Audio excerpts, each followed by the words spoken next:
이 새벽에 우리에게 주시는 하나님 말씀은 시편 113편 1절에서 9절까지 보도록 하겠습니다. 113편 1절에서 9절 말씀 우리 합독하도록 하겠습니다. 함께 읽겠습니다.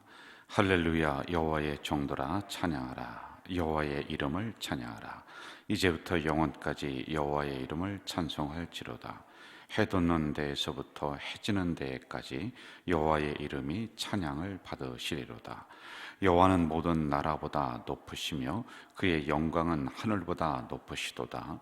여호와 우리 하나님과 같은 이가 누구리요? 높은 곳에 앉으셨으나 스스로 낮추사 천지를 살피시고 가난한 자를 먼지더미에서 일으키시며 궁핍한 자를 거름더미에서 들어 세워 지도자들 곧 그의 백성의 지도자들과 함께 세우시며 또 임신하지 못하던 여자를 집에 살게 하사 자녀들을 즐겁게 하는 어머니가 되게 하시는도다. 할렐루야. 아멘.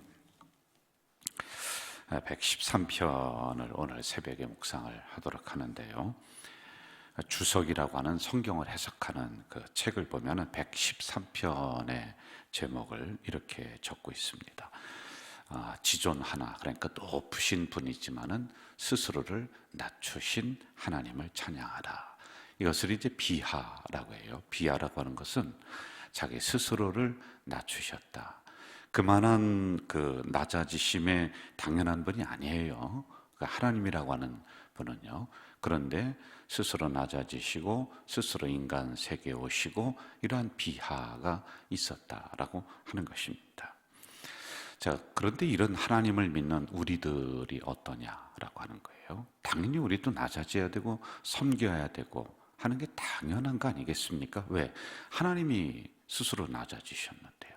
스스로 겸손하셔서 이 땅에 섬김의 종으로 오시고 가난한 자들에게 오시고, 그런데 그 하나님을 섬긴다고 하는 우리들은 오히려 교만하고 높아지고 하는 이런 참 웃기지 못하는 이런 일들이 일어난단 말입니다. 여러분, 교회 공동체에서는 가장 낮아져야 되고 가장 겸손하고 가장 섬겨야 되는 사람이 물론 이제 목사인 저희들입니다. 저희들이 그런 종으로 섬김으로 이런 사명을 가지고 왔단 말이에요. 자, 그러면 목사가 이런 마음으로다가 교회 공동체를 섬긴다면은 모든 성도들은 말할 것도 없이 같이 이러한 섬김의 자세, 낮아짐의 자세로다가 교회를 섬기고 나가야 된다는 겁니다.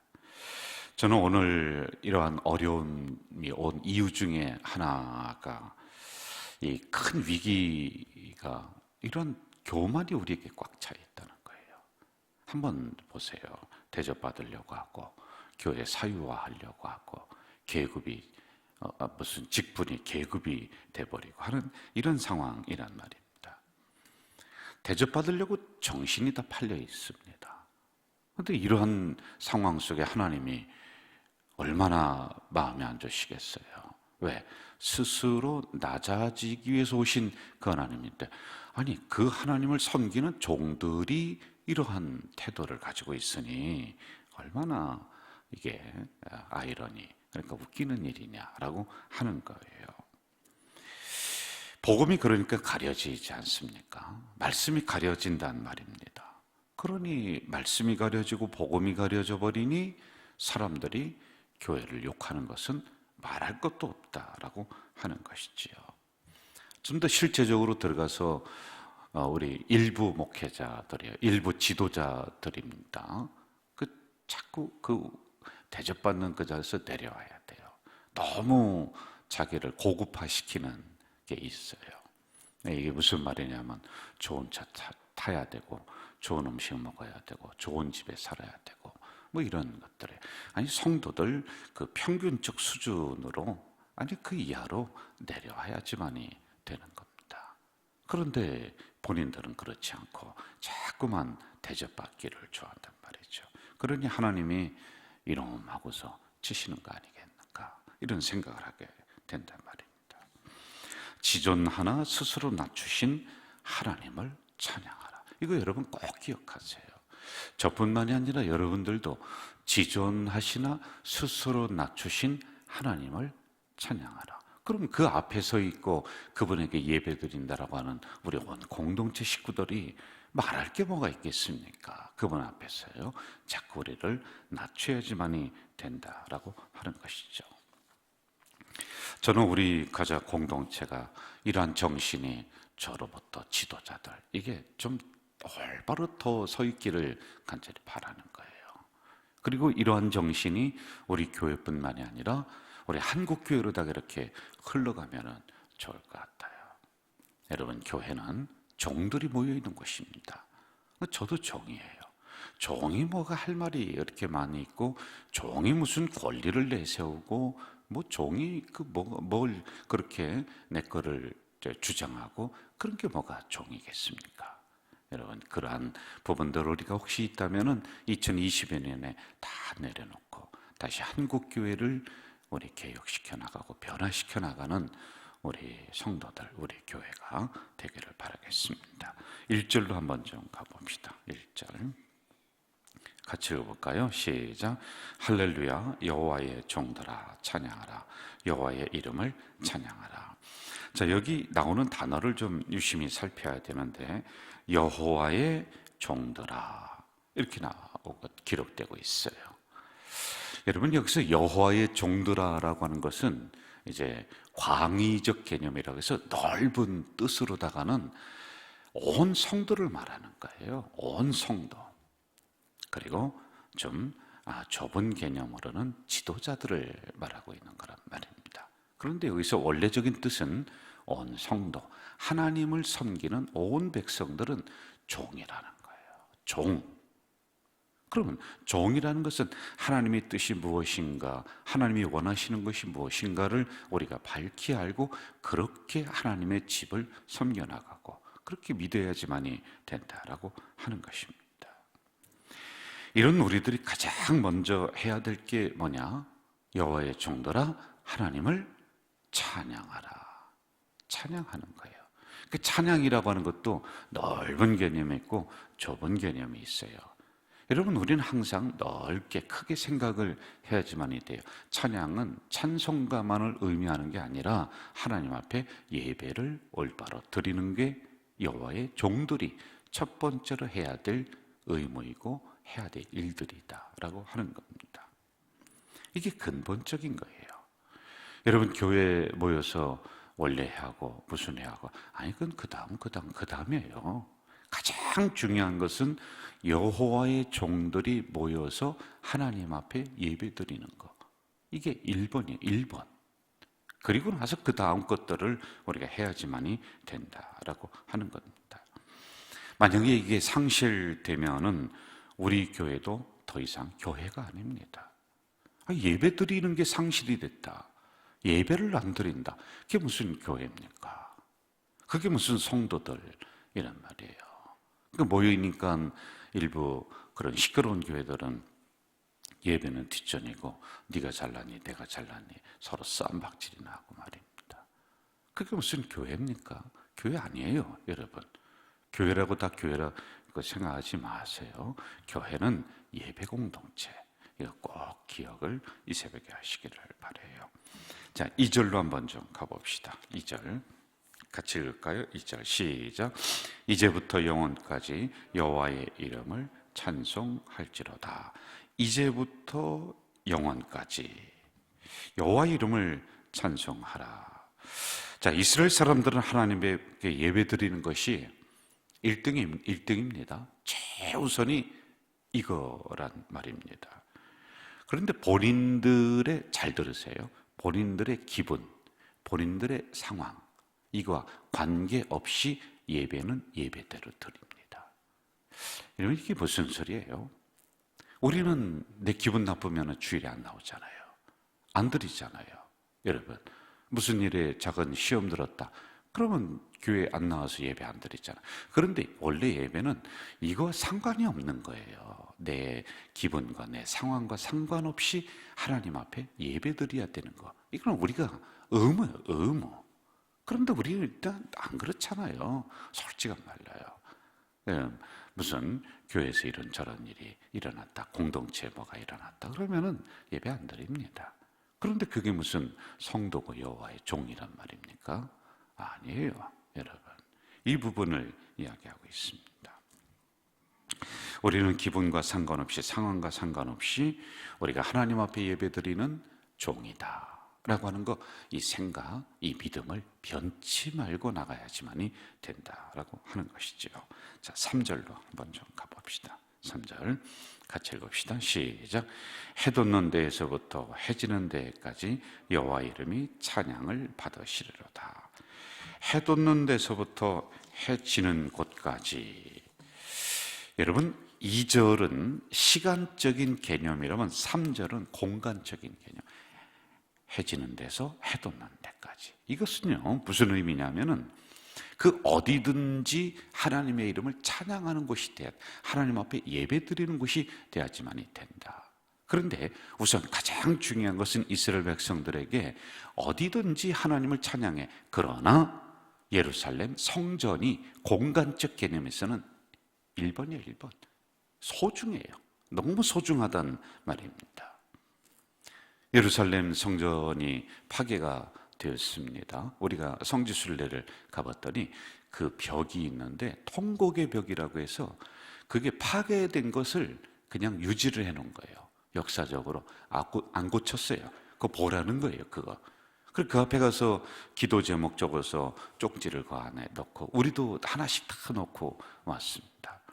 이제 몇 년 지나서 우리 다시 한번 성지순례 가서 그 쪽지 한번 꺼내보면 좋을 것 같기도 합니다.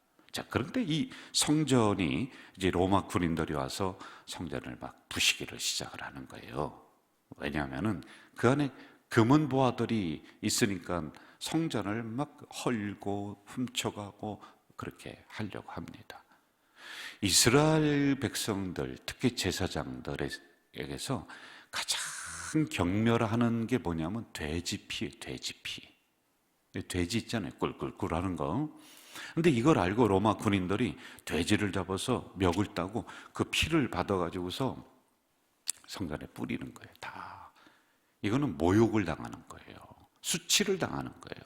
자, 이런 상황이 이제 막 벌어지려고 하는데 제사장들이 예루살렘 성전의 그 문 앞에서 수십 명이 다 이렇게 팔짱을 끼고 있어요. 무기도 없습니다. 로마 군인들이 뭐 돼지 피를 가지고 막 들어옵니다. 군화를 신고 막 들어오고 창칼을 가지고 들어오는데도 피하지 않고 몇 줄로 서서 가만히 서 있는 거예요. 그러니 칼로 찌르면 쓰러지고, 그 뒤에 있는 사람이 와서 또 못 들어가게 서 있고, 또 찌르면 쓰러지고 죽고, 그러면 또 서 있어요. 끝까지 지키는 거예요. 물론 이제 칼을 이길 수가 없겠죠. 그래 다 죽습니다. 제사장들이 그 앞에서 다 죽고 로마 군인들이 들어와서 성전을 다 부수고 돼지 피를 뿌리고 이렇게 한다는 말입니다. 자, 그런데 이러한 전통이, 제사장들이 성전을 지키고 소중하게 여겼던 전통이 이스라엘 백성들에게는 흐르는 거예요. 면면이 흐르는 거예요.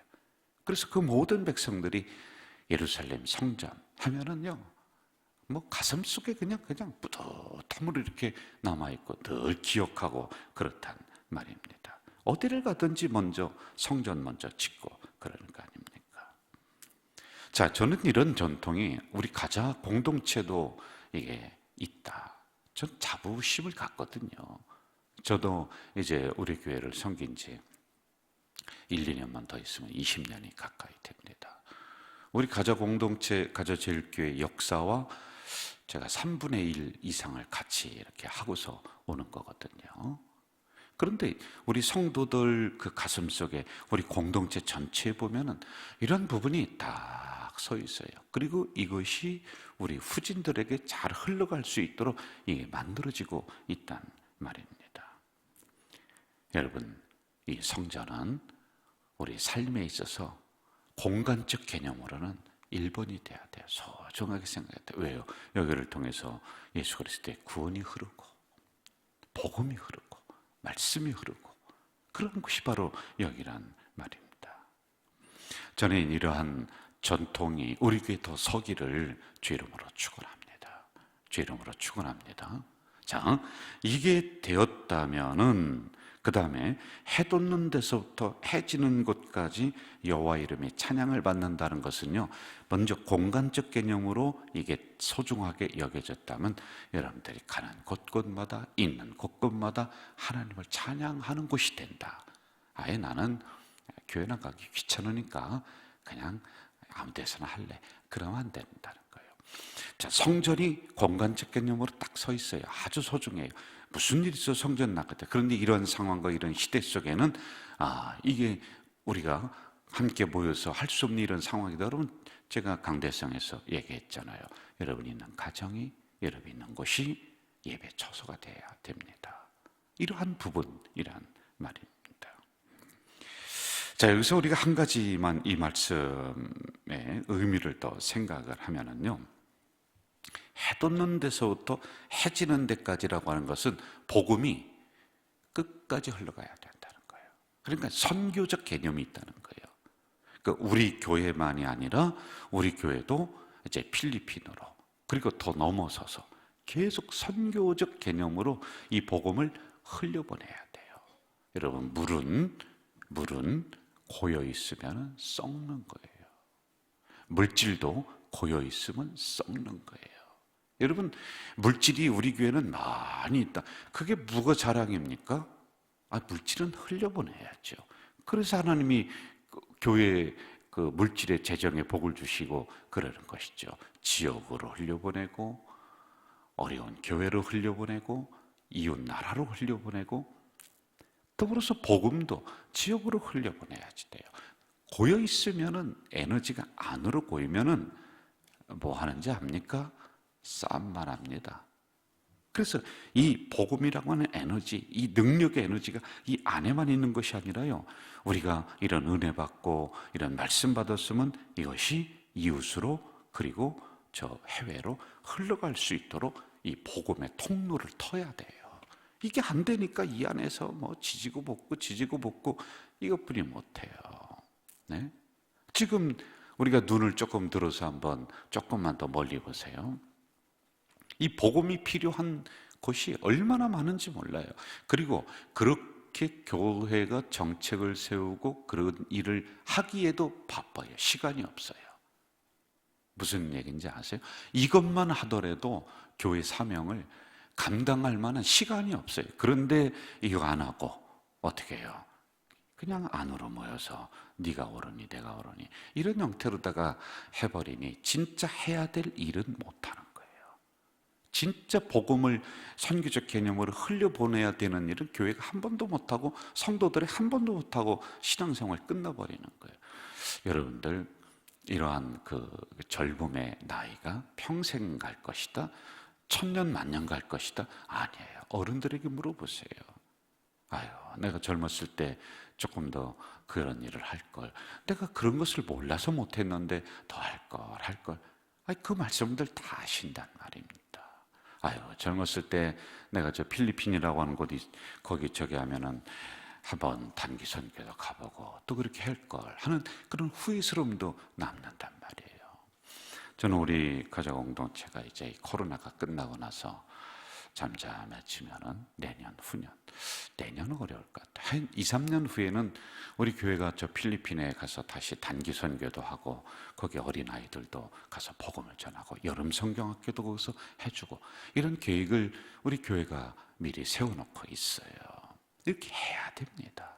그리고 우리 학생들도요, 여기서만 이렇게 하는 것이 아니라 눈을 크게 뜨게 해야 돼요. 거기 가서 선교도 하고, 또는 유럽의 그 선교지 그 복음이 흘렀던 우리 그 장로교가 처음에 들어왔던 그 출발점도 한번 가보고, 그렇게 하는 이러한 선교적 개념으로 아이들도 이렇게 키워내야지만이 된단 말입니다. 이거 하기도 바빠요. 자, 7절로 한번 좀 가봅시다. 7절 같이 한번 읽을까요? 7절 시작.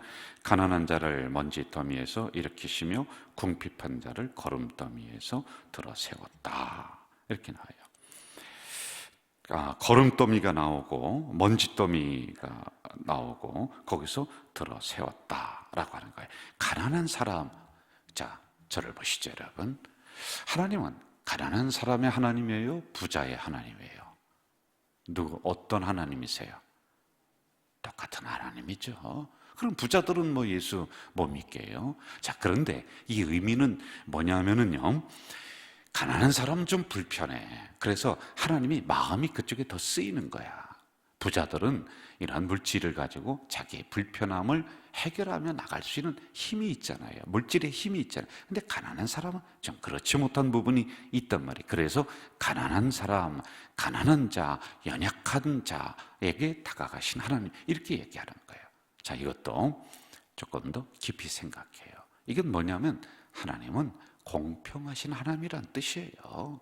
네? 가난한 자나 부자나 공평하신 하나님이에요. 그런데 가난한 사람에게 마음이 좀 더 쓰이는 거예요. 여러분, 자녀들이 5명이 있어요.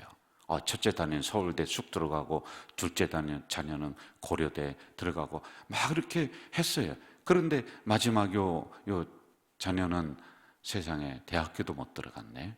그럼 엄마가 있다가 첫째는 삼계탕 먹어라, 둘째는 너는 잘했으니까 탕수육 먹어라, 너 셋째는 막내는 대학교도 못 들어갔으니까 밥 굶어 이놈의 자식아, 이렇게 해요? 그런 엄마 있어요? 없어요. 아이고, 그 막내둥이 그 대학 못 들어가서 빌빌거리면요, 엄마는 마음이 더 쓰이는 거예요. 그 자녀에게. 제 얘기가 맞아요, 안 맞아요? 맞아요. 바로 이러한 의미로다가 이것을 생각하면 된다라고 하는 겁니다. 자, 공평하신 하나님이다 라고 하는 거, 여기서 우리 가족 공동체가 깊이 받아야 될 교훈의 말씀이 있습니다. 공평하신 하나님은 우리가 우리 서로를 대할 때 공평하게 대하지만이 되는 거예요. 그러니까 우리 교회에서는 이런 단어가 있으면 안 돼요. 끼리끼리. 자기들끼리 뭐야? 저 사람은 굴러온 돌, 나는 박힌 돌. 우리 교회는 그게 없습니다. 그런데 이렇게 되면은 교회가 아니에요, 이것도요. 누가 굴러온 돌이고 누가 박힌 돌입니까? 네? 그거 있으면 안 되는 거예요. 그리고 우리 편, 끼워주자. 여러분, 이게 아주 인간적인 그러한 집단이 하는 짓거리를 교회들이 하고 있단 말이에요. 그러면 안 돼요. 교회는 공평하게, 오히려 새로운 성도들이 더 편안하게 정착할 수 있도록 먼저 온 성도들이 넉넉함으로 그들을 안아주고 배려하고 함께 해나가는 게 그게 공동체고 교회지. 무슨 끼리끼리 모이고 뭐하고 그건 안 됩니다. 이런 공평하신 하나님을 우리에게 말씀을 해주고 있다라고 하는 거예요. 저는 우리 가족 공동체가 예배에 집중하는, 그래서 예배가 더 활성화되는 우리 교회가 되기를 바라겠고요. 그리고 어디서든지 여러분들이 교회입니다. 그래서 첫째, 공간적 개념으로 우리 성전을 더 사랑하고, 그리고 또 여러분이 있는 곳에서 예배자로 서시기를 바라고, 그리고 마지막으로는 공평하신 하나님, 우리를 그렇게 대해 주셨잖아요. 우리 교회는 공동체로서 모든 성도가 다 소중하다. 그래서 서로 보듬 안으면서 이 험한 세상을 이겨나가는 우리 공동체 되기를 주 이름으로 축원합니다. 전능하신 아버지 하나님, 이 새벽에 연약한 저희들을 불러주시고 말씀을 주시니 감사합니다. 2022년을 시작을 한 것이 어제인 것 같은데 벌써 한 달이 점점 지나고 있습니다. 하나님, 22년에 우리가 더 정신 차려서 믿음으로 승리하며 나가는 우리 공동체 식구들이 다 되도록 주여 도와 주시옵소서. 특별히 하나님, 1월 23일에는 사람을 세웁니다. 감사합니다. 기도하며 일꾼들 세워질 수 있도록 도와주시고, 우리 성도들이 격려하고 축하하는 시간이 될 수 있도록 도우시고, 또한 1월 23일에는 우리 가족 공동체가 지나온 50년이 됩니다. 생일이 됩니다. 하나님, 이제는 우리가 새롭게 그날 결단하며 비전으로 다시 50년을 달려나가는 이런 우리 공동체 될 수 있도록 역사해 주시옵소서. 예수님의 이름으로 기도하옵나이다. 아멘. 하늘에 계신 우리 아버지, 아버지의 이름을 거룩하게 하시며 아버지의 나라가 오게 하시며 아버지의 뜻이 하늘에서와 같이 땅에서도 이루어지게 하소서. 오늘 우리에게 일용할 양식을 주시고 우리가 우리에게 잘못한 사람을 용서하여 준 것 같이 우리 죄를 용서하여 주시고 우리를 시험에 빠지지 않게 하시고 악에서 구하소서. 나라와 권능과 영광이 영원히 아버지의 것입니다. 아멘.